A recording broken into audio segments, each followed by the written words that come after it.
The lead work itself is old, it is oxidising, it is the original, no further work has been done here. Now this is, that's cold free. We've got a mixture of cold 3s and some cold 4s on here. It feels like cold 3, that's the grade is cold 3 for sulkers, cold 4 for flashings, and cold 5 for front and rear welded aprons. Now this is, apart from the rubbish being in here, there's obviously been some issues here in the past because somebody has put sticky band flash band tape. So this costs £10 to £20 for a roll. It's been stuck on the lead as a temporary measure, and the neighbours have had this done. You can see if my fingers can go here, water can go here, water can go down the back. This hasn't even been put. I mean, if you was going to do it, which I wouldn't, but if you was going to do it, you'd put this under the slates up to here so the water runs over rather than just falling behind. So yeah, what we need to do with the front and rear apron, rather than just beating it round, okay, they've actually not done a bad job of this, to be honest, originally, but what you do is you do a cold 5 apron around the back, cut and then welded. Okay, this will last forever. I say forever, treated correctly, it can last in excess of 100 years. So a brand new rear welded apron is an absolutely essential on this job, especially as we've had all the repairs and there's 100% been issues here in the past. Okay, this also calls into question, as it's 50-50, do the neighbours want to pay? In our experience, it's a very small percentage that do. As we move around to the flashings, you can see this flashing, it's just hanging out.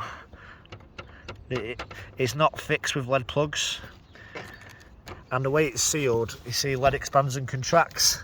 So what happens is, as the lead naturally expands and contracts ever so slightly, the mortar, which is a solid substrate, pushes out, and this happens. So the thing is as well, I would say, oh, let's just maybe grind it and seal it correctly for you. But if you look here, look at the coverage you've got. Everything is 3 inch on a roof, 3 inches side lap slates, 3 inches head lap, and what we have here is this. So that's less than the width of my little finger. I think we're talking about maybe 15mm head lap. It's virtually none. So what I'd like to say is, let's strip out this entire section. If there is felt on the roof, we'll renew the breathable felt underneath. New timbers, because no doubt the enders of these timbers will be rotten. So new timbers here to carry the slates, and that'll be lapped onto the next spar, okay, in a staggered section. So we'll strip out all this area.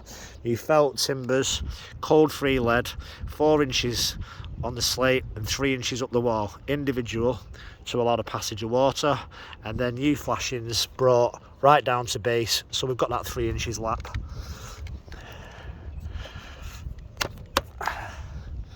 You see here, that's your weak points there. It's just a couple of mil lap, that's it. The same with the front flashing, a front welded flashing, and we don't like to just cut it off here. We do like to do it professionally all the way around onto next door. As you can see, there's been issues in the past. We've got sticky band flash band tape, and this, as I was showing you, it should go 1.5 inches into the wall. That is just going into the wall, and it's just hanging on. And you see here, that's the top of it. So it's not even going into the wall. Water will dribble down there, get behind this and come down. This wants to be fresh. I would run the new lead up to here, into the chase, and into 1.5 inches, 2, 3, 4 lead plugs, and sealed with lead mate, which moves in conjunction with the lead. Okay, any questions, give me a call anytime.